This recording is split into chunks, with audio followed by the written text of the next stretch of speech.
Vijay காவேரியோட love track மட்டுமே கொண்டு போனா நல்லா இருக்கும் நீங்க நினைச்சீங்கன்னா இந்த வீடியோக்கு மறக்காம ஒரு லைக் போட்டு தெரிவிங்க. விஜய் வந்து காவேரிக்காக ஃப்ரூட் சலட் பண்றேன் அப்படின்னு சொல்லிட்டு ஃப்ரூட்ஸ் எல்லாம் கட் பண்ணிட்டு இருக்காங்க. அந்த டைம்ல காவேரி வந்து விஜயை பார்த்துட்டு மனசுக்குள்ளேயே விஜய் வந்து நம்மளுக்காக எவ்வளோ பண்றாரு, ஆனா நம்ம இன்ன வரைக்கும் விஜயை புரிஞ்சுக்காம எவ்வளோ மனசு கஷ்டப்படுத்தி இருப்போம். விஜய் வந்துட்டு காவேரி நான் உன்கிட்ட தான் பேசிட்டு இருக்கிறேன், நீ எதுவுமே பதில் சொல்லாம அப்படியே நின்றுட்டு இருக்க அப்படின்னு சொன்னதும் காவேரி இருந்துகிட்டு நான் என்னமோ யோசிச்சுருக்காங்க அப்படின்னு சொல்லும் போது விஜய் வந்துட்டு அப்படி என்ன காவேரி நீ யோசிச்சுருக்க, இல்லைங்க நீங்க எனக்காக எவ்வளோ செய்றீங்க, ஆனா இன்ன வரைக்கும் உங்களுக்காக நான் ஒண்ணுமே பண்ணலன்ற மாதிரி எனக்கு மனசு வருத்தமா இருக்கு அப்படின்னு சொன்னதும் விஜய் இருந்துகிட்டு இங்க பாரு காவேரி, உனக்கே உடம்பு சரியில்லைல்ல, இப்ப என்னென்னமோ திங்க் பண்ணிட்டு இருக்காத, உன் உடம்ப நீ பாத்துக்கோ, சொல்ல போனா நான் தான் உன்கிட்ட சாரி கேட்கணும், ஏன்னா நான் உன்னைய எவ்வளோ கஷ்டப்படுத்திருக்கேன் பாரு, கன்சீவா இருக்கிற டைம்லயும் நீ எனக்காக எவ்வளோ அலையிற, போலீஸ் ஸ்டேஷன் வீட்டுக்கும் அலைஞ்சிட்டே இருக்க, இதையெல்லாம் பார்க்க எனக்கு மட்டும் கஷ்டமா இருக்காதா, சரி வா வா ஃப்ரூட் சாலட்லாம் ரெடி ஆயிடுச்சு வந்து சாப்பிடு அப்படின்னு சொல்லிட்டு காவேரி வந்து உட்காராங்க. அந்த டைம்ல விஜய் வந்துட்டு இங்க பாரு காவேரி, நானே உனக்கு ஊட்டி விடுறேன், ஏன்னா நீ ஒழுங்காவே சாப்பிட மாட்ட, இல்லைங்க உங்களுக்கு ஏங்க சிரமம், நீங்க தான் எனக்காக இவ்வளோ தூரம் நீங்க கட் பண்ணி கொடுத்துட்டீங்கல்ல, இதுக்கு மேல நானே சாப்பிட்டுக்கிறேன் அப்படின்னு சொல்லிட்டு இருக்கும் போது விஜய் இருந்துகிட்டு இங்க பாரு காவேரி, நான் தான் கண்டிப்பா ஊட்டி விடுவேன், நீ சாப்பிட மட்டும் செய், எனக்கு அது போதும். அந்த டைம்ல கதவு வந்து வேகமா தட்டுறாங்க. விஜய் வந்துட்டு ஐயோ திருப்பி யார் வராங்கன்னு தெரியலையே, அத்தை தான் வருவாங்க போல, இப்ப நான் எங்க மறைய போறதுன்னு தெரியல, நான் வேணா திருப்பியும் கதவுக்கு பின்னாடியே ஒளிஞ்சுக்கிட்டுமா அப்படின்னு சொல்லிட்டு போயிட்டு ஒளிஞ்சுக்கிறாங்க. இங்க பாரு காவேரி, யாரா இருந்தாலும் உள்ள விடாத, அப்படியே வாசல்லே நின்று பேசிட்டு அப்படியே அனுப்பி விட்டுரு, இங்க உள்ள வந்தாங்கன்னா இந்த ஃப்ரூட் சாலட் சாப்பிட்றத பார்த்துட்டு யார் உனக்கு வாங்கி கொடுத்தாங்கன்னு சொல்லி கேட்பாங்க. சரிங்க நீங்க சொல்றது நல்ல ஐடியா, நான் அங்க இருந்த வாக்கிலே பேசிட்டு அப்படியே அனுப்பி விட்டுறேன், நீங்க இங்க இருந்து தயவு செய்து வெளியில வந்துடாதீங்க அப்படின்னு சொல்லிட்டு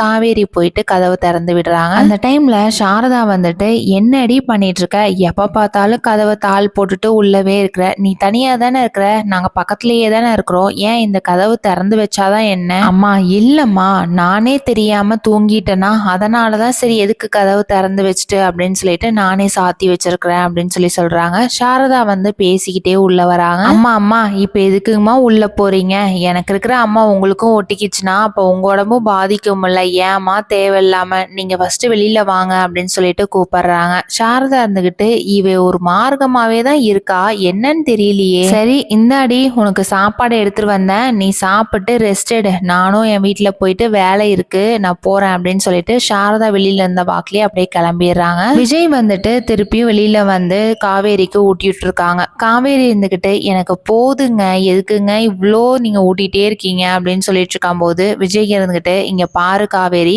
உனக்கு எனர்ஜி வேணும்ல, நீ நல்லா சாப்பிட்டுட்டு ரெஸ்ட் எடு, எனக்கும் வேலை இருக்கு நான் போயிட்டு வரேன். அந்த டைம்ல குமரன் வந்துட்டு உள்ள வராங்க. சரி நம்ம போய் காவேரி பார்க்கலாம் அப்படின்ட்டு காவேரி வீட்டுக்குள்ள வந்ததுக்கு அப்புறம் விஜய் உட்கார்ந்துருக்கிறத பார்த்துட்டு பயங்கரமா அதிர்ச்சி ஆகுறாங்க. ப்ரோ என்ன ப்ரோ நீங்க எங்க இருக்கிறீங்க, இல்லைங்க குமரன் காவேரிக்கு உடம்பு சரியில்லைன்னு சொல்லிட்டு சொன்னாலா, சரி நம்மளும் வந்து பார்த்துட்டு போகலாம் அப்படின்னு சொல்லிட்டு வந்தேன் அவ்வளோதான், ஆனால் நீங்கள் போயிட்டு அத்தைகிட்ட சொல்லிடாதீங்க, இல்லைன்னா அத்தை வந்து காவேரி மேலே பயங்கரமாக டென்ஷனில் இருப்பாங்க. அச்சச்சோ இல்லைங்க விஜய், நான்லாம் இதெல்லாம் சொல்ல மாட்டேன், ஏன்னா நாங்களே வந்து உங்களை எப்படியாவது சேர்த்து வைக்கணும்னு தான் நினச்சேன், நீங்கள் இங்கேருந்து காவேரி கவனிங்க, நான் இங்கேருந்து கிளம்புறேன், நான் வேற உங்களை டிஸ்டர்ப் பண்ணிட்டேன்னு நினைக்கிறேன் அப்படின்னு சொல்லிட்டு குமரன் அங்கேருந்து கிளம்புறாங்க. காவேரி இருந்துக்கிட்டு ஏங்க நீங்கள் இங்கே இருக்கிறது நல்லதுக்கு இல்லை, இன்னும் 2 நாள் தான் எனக்கு எல்லாமே சரியா போயிடும், நீங்க போயிட்டு தலைமறைவா இருக்கிறது தான் உங்களுக்கும் நல்லது, இல்ல போலீஸ் கண்ணில் மாட்டினீங்கன்னா அப்புறம் திருப்பியும் பிரச்சனை ஆரம்பிச்சிடும். சரி காவேரி, அந்த பசுபதியை நானும் தான் தேடிட்டு இருக்கிறேன், ஆனா என் கண்ணில் மாட்டவே மாட்டேங்கிறான், அவன் மட்டும் மாட்டிக்கிட்டானா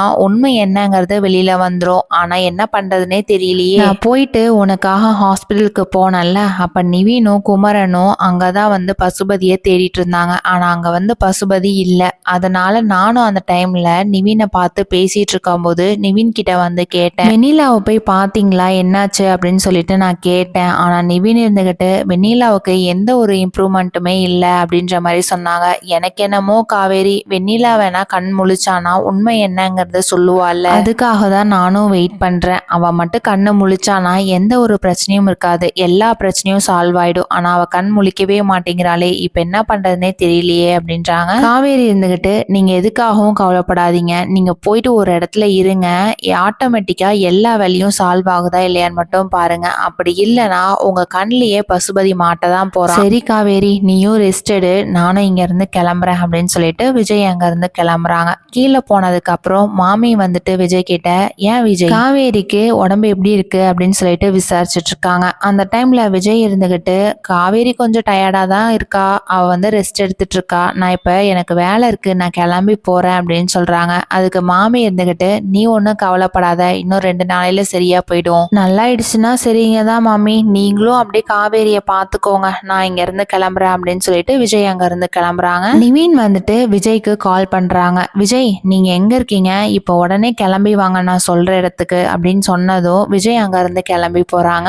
விஜய் வந்து அங்க ரீச் ஆனதுக்கு அப்புறம் வெண்ணிலா அவங்க மாமா உக்காந்துருக்கிறத பார்த்துட்டு பயங்கரமா அதிர்ச்சி ஆகுறாங்க. வேகமா போயிட்டு சட்டையை பிடிச்சு, நீ எல்லாம் என்ன நினைச்சிட்டு இருக்க, இத்தனை நாள் நீ எங்க போயிருந்த, வெண்ணிலாவுக்கு உடம்பு சரியில்லாத போது ஹாஸ்பிட்டல்ல அட்மிட் ஆயிருக்கா, நீங்க வந்து ஹாஸ்பிட்டல்ல இல்லாம நீங்க எங்க போயிட்டு தலைமறைவாயிருந்தீங்க அப்படின்னு சொல்லிட்டு கேட்டுட்டு இருக்கும் போது வெண்ணிலா அவங்க மாமா இருந்துகிட்டு, நான் எங்கேயுமே போகல, பசுபதி தான் என்னை கடத்தி வச்சிட்டாங்க. விஜய்க்கு இது கேட்டோடனே பயங்கர அதிர்ச்சி. அப்போ பசுபதி எங்க இருக்கான் சொல்லு அப்படின்னு சொல்லிட்டு கேக்குறாங்க. வெண்ணிலா அவங்க மாமா இருந்துகிட்டு, எனக்கு எந்த ஊருக்கு கூட்டிட்டு போனாங்கன்னு எனக்கு இன்ன வரைக்கும் தெரியல, ஆனா பசுபதிக்கே தெரியாம நான் அங்க இருந்து தப்பிச்சு வந்துட்டேன். நான் வந்து இத்தனை நாளா ஹாஸ்பிட்டல்ல தான் வெண்ணிலா கூட தான் இருந்தேன். குமரன் அன்னைக்கு வந்துட்டு பசுபதி பேசினது எல்லாமே கேட்டுட்டாங்கன்னு சொல்லிட்டு சொன்னாங்கல்ல, அன்னைக்கே வந்து என்னை கடத்திட்டு போயிட்டான், என்னை வந்து உயிரோடையே விட மாட்டேன்னு சொல்லி என்னை மிரட்டி இருக்கான். நீ வந்து யார்கிட்டயாவது உண்மை சொன்ன அப்படின்னா உங்க குடும்பத்தையும் நான் அழிச்சிருவேன்னு சொல்லிட்டு மிரட்டியிருக்கான். அதனாலதான் என்னால உண்மையே சொல்ல முடியல.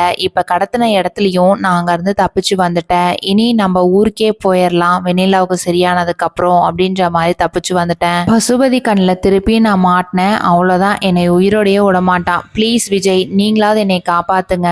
நீங்க நல்லத்தனமாக மதுரைக்கு வந்தே சொன்னீங்க, உங்க வெண்ணிலாவை நீங்க கூட்டிட்டு போங்கன்னு சொல்லிட்டு. அன்னைக்கே நான் கூட்டிட்டு வந்திருந்தேன் அப்படின்னா இவ்வளோ பிரச்சனை இல்லை, வெண்ணிலாவுக்கும் ஹாஸ்பிட்டல் போற அளவுக்கு நிலைமை வந்திருக்காது. சே, உங்க பேச்சு கேட்காம எனக்கு பாத்தீங்களா இந்த அளவுக்கு பிரச்சனை, எல்லாம் என்னோட தலைவிதி அப்படின்னு சொல்லிட்டு அடிச்சுட்டு அழுகுறாங்க. அந்த டைம்ல விஜய் இருந்துகிட்டு, இங்க பாருங்க, கொஞ்சம் அமைதியா இருங்க, நீங்க எதுக்காகவும் பயப்படாதீங்க, உங்க கூட நான் இருக்கேன், நான் சொல்ற இடத்துக்கு மட்டும் நீங்க வந்துட்டு உண்மை சொன்னீங்க அப்படின்னா நான் உங்களுக்காக ஹெல்ப் பண்ணுவேன். குமரன் போயிட்டு வெண்ணிலா அவங்க மாமா கிட்ட, என்னை வந்து அதுக்கப்புறம் போன் எல்லாம் உடைச்சு அடிச்சு போட்டுட்டு அதுக்கப்புறம் என்னோட கடையெல்லாம் அடிச்சு நொறுக்கிட்டான் அப்படின்னு சொல்லி சொல்றாங்க. இதை கேட்டதும் வெண்ணிலா அவங்க மாமா வந்து பயங்கரமா அதிர்ச்சி ஆகுறாங்க. பாவி, இவனையெல்லாம் சும்மாவே விடக்கூடாது அப்படின்னு சொல்லிட்டு இருக்கும் போது விஜய் இருந்துகிட்டு, எல்லாமே உங்க கையில தான் இருக்கு, அந்த பசுபதி மாட்டினாங்கன்னா கண்டிப்பா ஜெயில் தான், அதனால நீங்க தான் வந்து போலீஸ் ஸ்டேஷன்ல கம்ப்ளைண்ட் பண்ணணும். வெண்ணிலா அவங்க மாமா வந்துட்டு, சரிங்க விஜய், நீங்க சொல்ற இடத்துக்கு நான் வந்து உண்மை எல்லாத்தையுமே சொல்லிடுறேன், ஆனா தயவு செய்து என்னை மட்டும் காப்பாத்திருங்க அப்படின்ற மாதிரி கேக்குறாங்க. வெண்ணிலா மாமா வந்துட்டு